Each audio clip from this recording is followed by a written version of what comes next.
Hi guys, welcome back to another fragrance video on my channel and thanks so much for tuning in again. Now in today's video I want to talk to you about my personal top 10 favorite Tom Ford fragrances of the private blend line.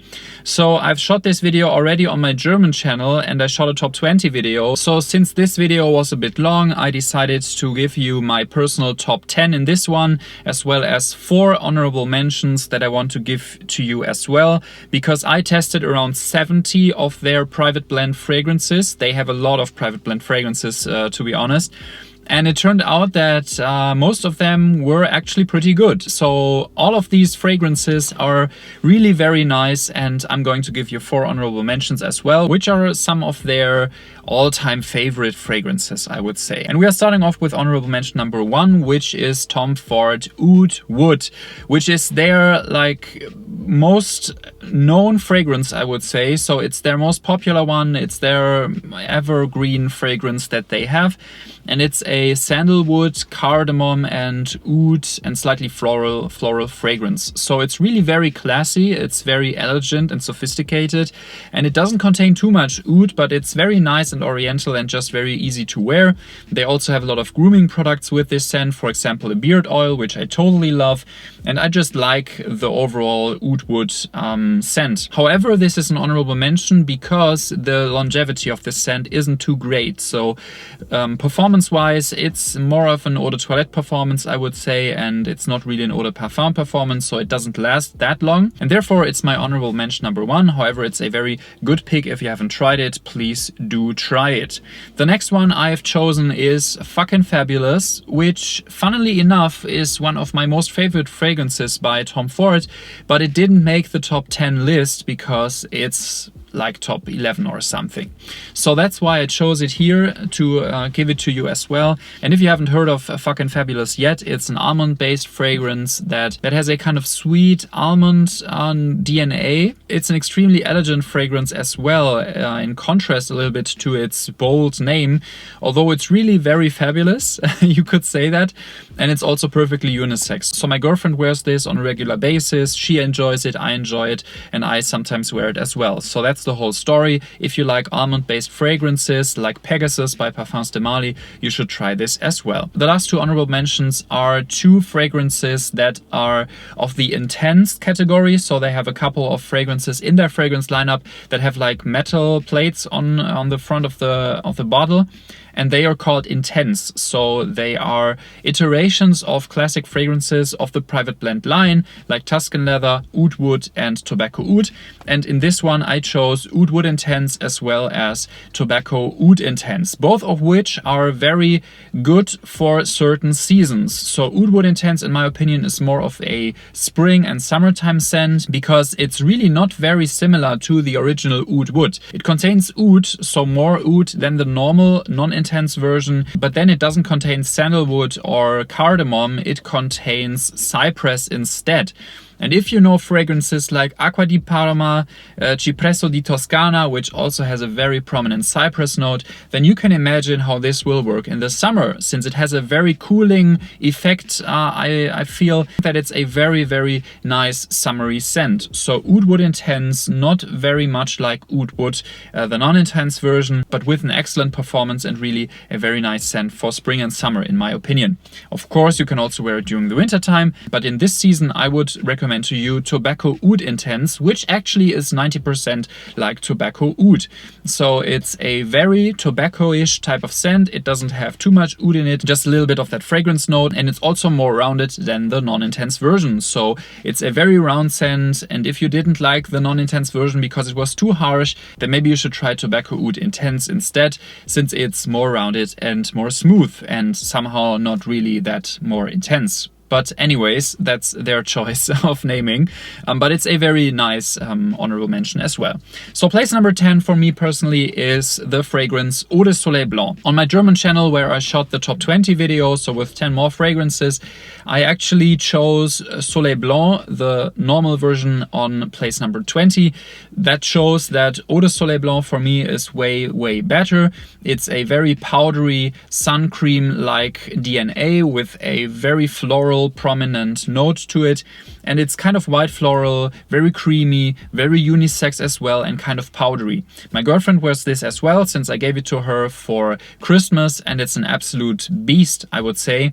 Not in terms of its performance, because it's just an eau de toilette concentration. However, therefore the performance is really very good, and I feel that the performance is even better than Woodwood, which is, yeah, an eau de parfum. But in my opinion, it's a perfectly unisex scent. You can also wear it as a man if your scent taste is a little bit more on the feminine side and you can deal with white florals and powdery notes. So Eau de Soleil Blanc, really very nice and tasty and awesome scent, on place number 10. On place number 9, I chose Amber Absolute, which is not your typical amber scent. So it's not like a very resinous scent, it's more of a deeply woodsy scent that has a mineral type twist to it, I would say. So if you know the likes of L'air du Désert Marocain by Tower Perfumes, that's the way Amber Absolute goes, and it is by far their most sought after discontinued fragrance yet. So it's no longer produced and it's really quite hard to find even a sample of this, but it's a very good fragrance on place number 9. On place number 8, I chose Vanille Fatale,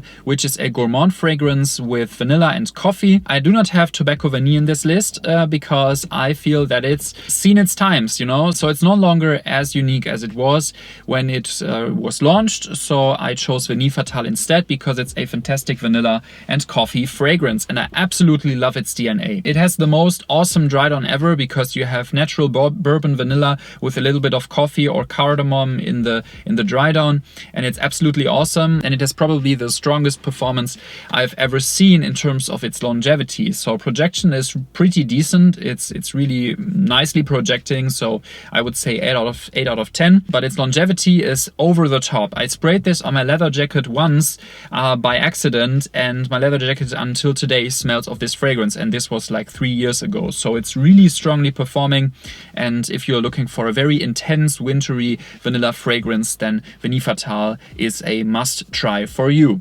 On place number 7, I chose Oud Minerale in their private blend version. So they reformulated this apparently recently, and I can totally recommend to you, because I haven't tried the new version yet, to get the old private blend one. So if you can get your hands on an old private blend version of Oud Minerale, I would totally recommend that you do so if you like mineral type fragrances. So this also goes a little bit in the direction of Orto Parisi Mega Mare, which has a very, very strong mineral type note, and this is really like the strength of the ocean in a bottle. So it's really very mineral and has an awesome oud note. It's very salty, and it's just a very awesome ambery type fragrance as well, and I totally enjoy it, especially in the winter times, but also in the summer, also with oud and a mineral note. Then on place number 6, I chose Oud Fleur, another oud fragrance with rose. So it's a rose oud technically, but it really feels like it has a kind of white flowery type note to it, since the flowery tone to it is very light, and I would have totally said that it's a white floral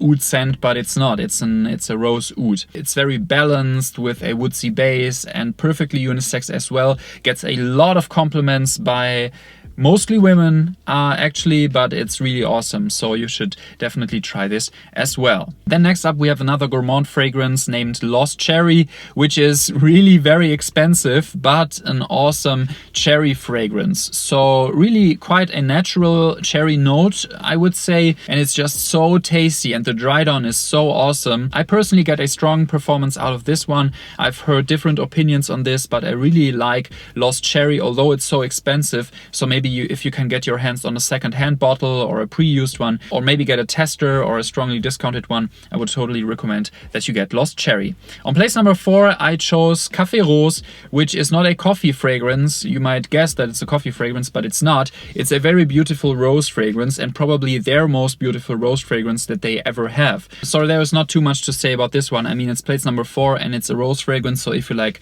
rose fragrances, definitely try this as well. And it's also, again, perfectly totally unisex. Place number 3, my personal favorite fragrance of their older ones, and it's of course Tuscan Leather. I think although this fragrance has been cloned so many times that it's just still the way to go. No one has ever copied it 100%, and that's why I totally enjoy it. It's an awesome leathery fragrance with a raspberry twist to it, and the thing that most clones don't really get is that it's a kind of green raspberry. So it's not your juicy, totally ripe and sweet raspberry, it's more of a green raspberry, not totally ripe. And most clones get the raspberry note in there, but they make it totally sweet, and that's why I like the original so much, because it's just so bold and leathery and polarizing that it's just awesome, and I can totally recommend Tuscan Leather. If you don't like too much of a leathery note, you can try to get your hands on Ombre Leather 16, but please do not buy the signature version that they relaunched, because it's totally different. It has a really strong jasmine note that I don't really enjoy, and if you can get your hands on an older bottle of Ombre Leather 16, then please do so, because it's actually a really good leather fragrance as well. It's more soft, it's more rounded, and it has a jasmine note instead of raspberry, but please, as I said, get the private blend version and not the signature line one, because it's just way better. Place number 2 then for me is Beau de Jour, also in their private blend version. Although you can technically get the signature line version, which is a little bit more synthetic and a little bit more sharp, but as always, if you can get your hands on the private blend one, then please do so, because it's just so much more natural.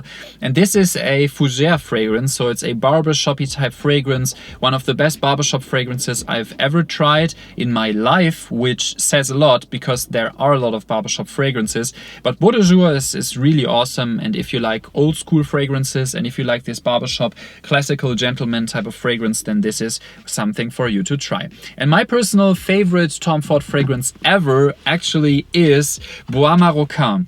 Why is that the case? It's a discontinued one. You can get your hands on a relaunch version with some metal plating on it, which is also fine as well. I tried it as well and it's great. But Bois Marocain is a cardamom-based fragrance with a woodsy base and also a slight animalic twist to it.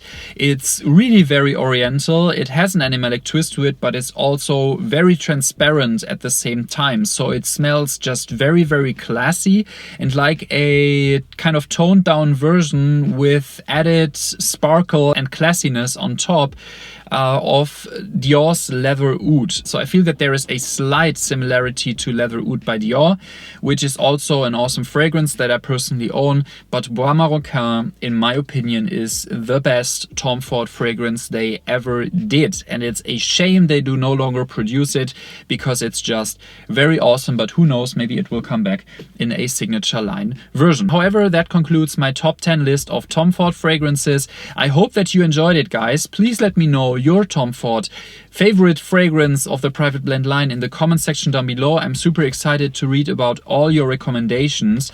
If you like this video, please leave me a thumbs up. If you are new to this channel, please subscribe, and I will see you guys in the next one. Thanks for watching, and bye bye.